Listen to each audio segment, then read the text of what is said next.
Hello again for The Silver Chair by C.S. Lewis. Last time we had chapter 11, In the Dark Castle. That finished with, "I owe all three of you a greater debt than I can ever pay," said Prince William. "But my father, is he yet alive?" "He sailed east again before we left Narnia, my lord," said Puddleglum. "But your highness must consider that the king is very old. It is 10 to 1 his majesty must die on the voyage." "He is old, you say? How long then have I been in the power of the witch?" "It is more than 10 years since your highness was lost in the woods on the north side of Narnia." 10 years, said the prince, drawing his hand across his face as if to rub away the past. "Yes, I believe you, for now that I am myself, I can remember that enchanted life, though while I was enchanted, I could not remember my true self. Now, fair friends, but wait, I hear their feet. Does it not sicken a man, this padding, woolly tread? On the stairs.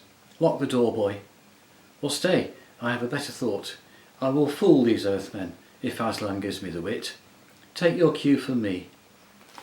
He walked resolutely to the door and flung it wide open. So now, chapter 12, The Queen of Underland. 2 earthmen entered, but instead of advancing into the room, they placed themselves one on each side of the door and bowed deeply. They were followed immediately by the last person whom anyone had expected or wished to see, the Lady of the Green Kirtle, the Queen of Underland. She stood dead still in the doorway, and they could see her eyes moving as she took in the situation: the 3 strangers, the silver chair destroyed, and the prince free, with his sword in his hand. She turned very white. But Jill thought it was the sort of whiteness that comes over some people's faces not when they are frightened, but when they are angry. For a moment the witch fixed her eyes on the prince, and there was murder in them. Then she seemed to change her mind. "Leave us," she said to the 2 earthmen. Let no one disturb us until I call, on pain of death." The gnomes padded away obediently, and the witch queen shut and locked the door. "How now, my lord prince," she said, "has your nightly fit not yet come upon you, or is it over so soon? Why stand you here unbound? Who are these aliens? And is it they who have destroyed the chair which was your only safety?" Prince William shivered as she spoke to him. And no wonder. It is not easy to throw off in half an hour an enchantment which has made one a slave for 10 years. Then, speaking with a great effort, he said, "Madam, there will be no more need of that chair, and you, who have told me 100 times how deeply you pitied me for the sorceries by which I was bound, will doubtless hear with joy that they are now ended for ever. There was, it seems, some small error in your ladyship's way of treating them. These, my true friends, have delivered me. I am now in my right mind, and there are 2 things I will say to you. First, as for your ladyship's design of putting me at the head of an army of earthmen, so that I may break out into the overworld, and there, by force, make myself king over some nation that never did me wrong, murdering their natural lords, and holding their throne as a bloody and foreign tyrant, now that I am myself, I do utterly abhor and renounce it as plain villainy. And second, I am the king's son of Narnia, Rilian, the only child of Caspian, 10th of that name, whom some call Caspian the Seafarer. Therefore, madam, it is my purpose, as it is also my duty, to depart suddenly from your highness's court to my own country. Please it you to grant me and my friends safe conduct and a guide through your dark realm."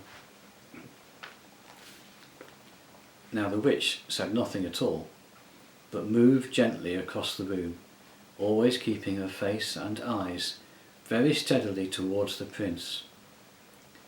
When she had come to a little ark set in the wall, not far from the fireplace, she opened it and took out first a handful of green powder. This she threw on the fire. It did not blaze very much, but a very sweet and drowsy smell came from it. And all through the conversation which followed, that smell grew stronger and filled the room and made it harder to think. Secondly, she took out a musical instrument rather like a mandolin. She began to play it with her fingers, a steady, monotonous thrumming that you didn't notice after a few minutes, but the less you noticed it, the more it got into your brain and your blood. This also made it hard to think. After she had thrummed for a time, and the sweet smell was now strong, she began speaking in a sweet, quiet voice. "Narnia," she said. "Narnia. I have often heard your lordship utter that name in your ravings. Dear prince, you are very sick. There is no land called Narnia." "Yes, there is, though, ma'am," said Puddleglub. "You see, I happen to have lived there all my life." "Indeed," said the witch. "Tell me, I pray you, where is that country?" "Up there," said Puddleglum, stoutly, pointing overhead. I don't know exactly where." "How?" said the Queen, with a kind, soft, musical laugh. "Is there a country up among the stones and the mortar of the roof?" "No," said Puddleglum, struggling a little to get his breath. "It is in Overworld." "And what, or where, pray, is this, how do you call it, Overworld?" "Oh, don't be so silly," said Scrub, who was fighting hard against the enchantment of the sweet smell and the thrumming. "As if you didn't know, it's up above, up where you can see the sky and the sun and the stars. Why, you've been there yourself. We met you there." "I cry you mercy, little brother," laughed the witch. "You couldn't have heard a lovelier laugh. I have no memory of that meeting, but we often meet our friends in strange places when we dream, and unless all dreamed alike, you must not ask them to remember it." "Madam," said the prince sternly, "I have already told you that I am the king's son of Narnia." "And shalt be, dear friend," said the witch in a soothing voice, as if she was humouring a child. "Shalt be king of many imagined lands in thy fancies." "We've been there too," snapped Jill. She was very angry, because she could feel enchantment getting hold of her every moment, but of course the very fact that she could still feel it showed that it had not yet fully worked. "And thou art Queen of Narnia too? I doubt not, pretty one," said the witch in the same coaxing, half-mocking tone. "I'm nothing of the sort," said Jill, stamping her foot. "We come from another world." "Why, this is a prettier game than the other," said the witch. "Tell us, little maid, where is this other world? What ships and chariots go between it and ours?"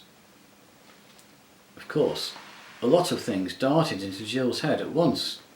Experiment House, Adela Pennyfather, her own home, radio sets, cinemas, cars, aeroplanes, ration books, queues, but they seemed dim and far away. Thrum, thrum, thrum went the strings of the witch's instrument. Jill couldn't remember the names of the things in our world. This time it didn't come into her head that she was being enchanted, for now the magic was in its full strength. And of course the more enchanted you get, the more certain you feel that you are not enchanted at all, she found herself saying, and at the moment it was a relief to say, "No, I suppose that other world must all be in a dream." "Yes, it is all a dream," said the witch, always thrumming. Yes, all a dream, said Jill. There never was such a world, said the witch. No, said Jill and Scrub, never was such a world. There never was any world but mine, said the witch. There never was any world but yours, they said. Puddleglum was still fighting hard. I don't know rightly what you all mean by a world, he said, talking like a man who hasn't enough air, but you can play that fiddle till your fingers drop off, and still you won't make me forget Narnia, and the whole overworld too. We'll never see it again, I shouldn't wonder. You may have blotted it out and turned it dark like this, for all I know. Nothing more likely, but I know I was there once. I've seen the sky full of stars.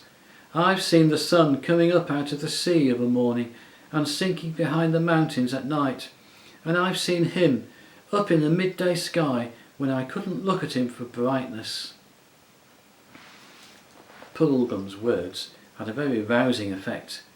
The other three all breathed again and looked at one another like people newly awakened. Why, there it is, cried the prince, of course. The blessing of Aslan upon this honest marsh-wiggle. We have all been dreaming these last few minutes. How could we have forgotten it? Of course we've all seen the sun. By Jove, so we have, said Scrub. Good for you, Puddleglum. You're the only one of us with any sense, I do believe. Then came the witch's voice, cooing softly, like the voice of a wood pigeon from the high elms in an old garden at 3 o'clock in the middle of a sleepy summer afternoon. And it said, What is this sun that you all speak of? Do you mean anything by the word? Yes, we jolly well do, said Scrub. Can you tell me what it's like? Asked the witch. Thrum, thrum, thrum went the strings. Please it, your grace, said the prince, very coldly and politely. You see that lamp? It is round and yellow, gives light to the whole room, and hangeth moreover from the roof. Now that thing that which we call the sun is like the lamp, only far greater and brighter. It giveth light to the whole overworld, and hangeth in the sky. Hangeth from what, my lord? Asked the witch. And then, while they were all still thinking how to answer, she added, with another of her soft, silver laughs, You see, when you try to think out clearly what this sun must be, you cannot tell me. You can only tell me it is like the lamp. Your sun is a dream, and there is nothing in that dream that was not copied from the lamp.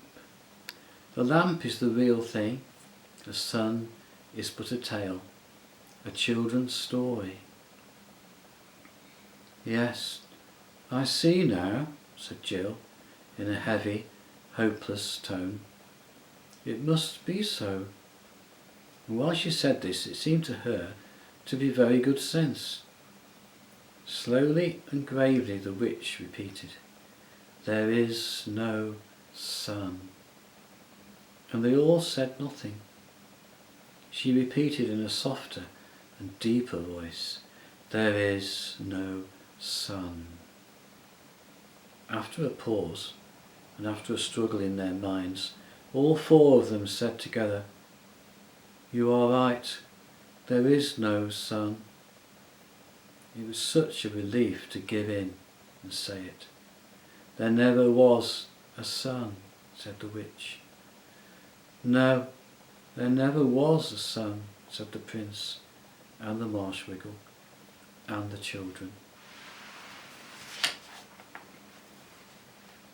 Here's a little picture of the witch with a musical instrument and the fire producing a kind of smoke which is affecting them all.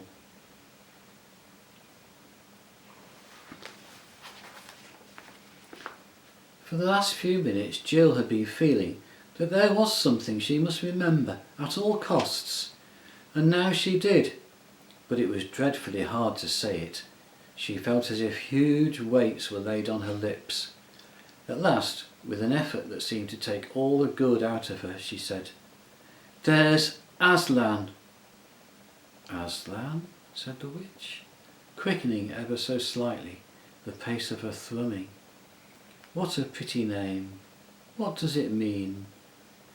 He is the great lion who called us out of our own world, said Scrub, and sent us into this to find Prince William. What is a lion? Asked the witch. Oh, hang it all, said Scrub. Don't you know? How can we describe it to her? Have you ever seen a cat? Surely, said the Queen. I love cats. Well, a lion is a little bit, only a little bit mind you, like a huge cat with a mane. At least it's not like a horse's mane, you know, it's more like a judge's wig. And it's yellow and terrifically strong.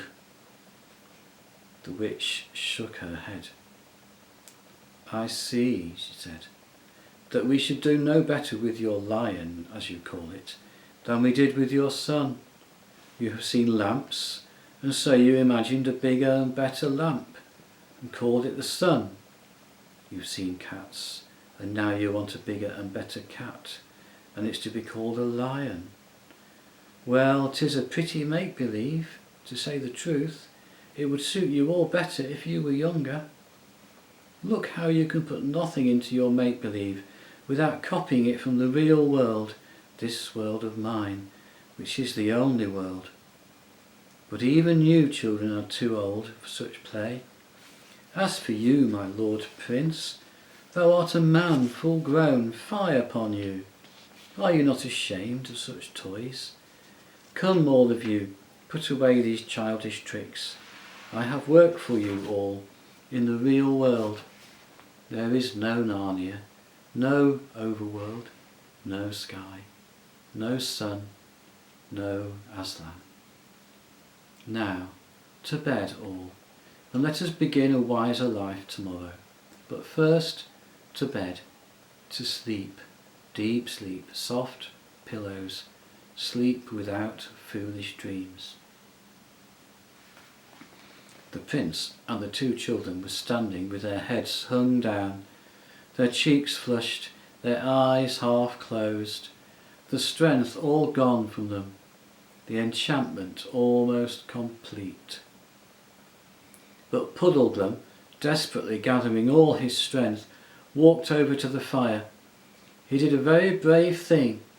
He knew it wouldn't hurt him quite as much as it would hurt a human, for his feet, which were bare, were webbed and hard and cold-blooded like a duck. But he knew it would hurt him badly enough. So it did. With his bare foot he stamped on the fire, grinding a large part of it to ashes on the flat hearth. And three things happened at once. First, the sweet, heavy smell grew very much less. For though the whole fire had not been put out, a good bit of it had, and what remained smelled very largely of burnt marsh-wiggle, which is not at all enchanting. This instantly made everyone's brain far clearer. The prince and the children held up their heads again and opened their eyes. Secondly, the witch, in a loud, terrible voice, utterly different from all the sweet tones she had been using up until now, called out, "What are you doing? Dare to touch my fire again, mudfilth, and I'll turn the blood to fire inside your veins." Third, the pain itself made Puddleglum's head for a moment perfectly clear, and he knew exactly what he really thought. There is nothing like a good shock of pain for dissolving certain kinds of magic. "One word, ma'am," he said, coming back from the fire, limping because of the pain. "One word. All you've been saying's quite right, I shouldn't wonder. I'm a chap who always likes to know the worst, and then put the best face I can on it. So I won't deny any of what you said, but there's one thing more to be said even so. Suppose we have only dreamed, or made up all those things, trees and grass, sun, moon and stars and Aslan himself. Suppose we have. Then all I can say is that, in that case, the made-up things seem a good deal more important than the real ones. Suppose this black pit of a kingdom of yours is the only world, when it strikes me as a pretty poor one. That's a funny thing, when you come to think of it. We're just babies making up a game, if you're right. But 4 babies playing a game can make a play world which licks your real world hollow. That's why I'm going to stand by the play world. I'm on Aslan's side. Even if there isn't any Aslan to lead it, I'm going to live as like a Narnian as I can, even if there isn't any Narnia. So thanking you kindly for our supper, if these two gentlemen and the young lady are ready, we're leaving your court at once and setting out in the dark to spend our lives looking for Overland. Not that our lives will be very long, I should think, but that's a small loss if the world's as dull a place as you say. Oh hurrah! Good old Puddleglum! Cried out Scrub and Jill. But the prince shouted suddenly, Where? Look to the witch! When they did look, their hair nearly stood on end. The instrument had dropped from her hands. Her arms appeared to be fastened to her sides. Her legs were intertwined with each other, and her feet had disappeared. The long green train of her skirt thickened and grew solid, and seemed to be all one piece with the writhing green pillar of her interlocked legs. And that writhing green pillar was curving and swaying as if it had no joints, or else were all joints. Her head was thrown far back, and while her nose grew longer and longer, every other part of her face seemed to disappear, except her eyes. Huge flaming eyes they were now, without brows or lashes.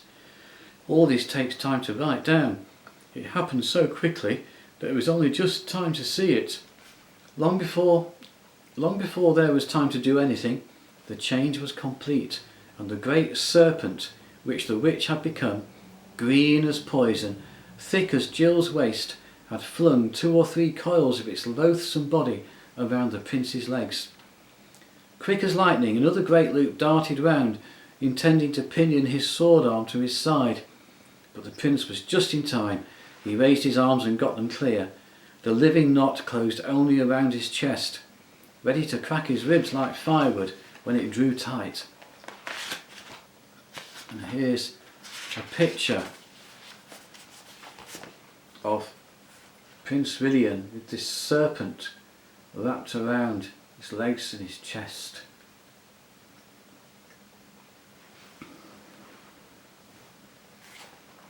The prince caught the creature's neck in his left hand, trying to squeeze it until it choked. This held its face, if you could call it a face, about 5 inches from his own. The forked tongue flickered horribly in and out, but could not reach him. With his right hand he drew back his sword for the strongest blow he could give. Meanwhile, Scrub and Puddleglum had drawn their weapons and rushed to his aid. All 3 blows fell at once. Scrub's, which did not even pierce the scales and did no good, on the body of the snake below the prince's hand, but the prince's own blow and Puddleglum's both on its neck. Even that did not quite kill it, though it began to loosen its hold on Rilian's leg and chest. With repeated blows they hacked off its head. The horrible thing went on coiling and moving like a bit of wire long after it had died. And the floor, as you may imagine, was a nasty mess. The prince, when he had breath, said, "Gentlemen, I thank you." Then the 3 conquerors stood staring at one another and panting, without another word, for a long time. Jill had very wisely sat down and was keeping quiet. She was saying to herself, "I do hope I don't faint, or blub, or do anything idiotic." "My royal mother is avenged," said Rilian presently. "This is undoubtedly the same worm that I pursued in vain by the fountain in the forest of Narnia so many years ago. All these years I have been the slave of my mother's slayer. Yet I am glad, gentlemen, that the foul witch took to her serpent form at last. It would not have suited well, either with my heart or with my honour, to have slain a woman." "But look to the lady." He meant Jill. I'm all right, thanks," she said. "Damsel," said the prince, bowing to her, "you are of high courage, and therefore I doubt not you come of noble blood in your own world.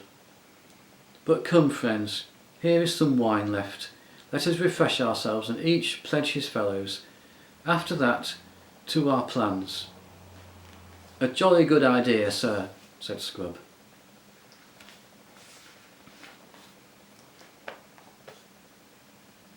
So next time, Chapter 13, Underland Without the Queen.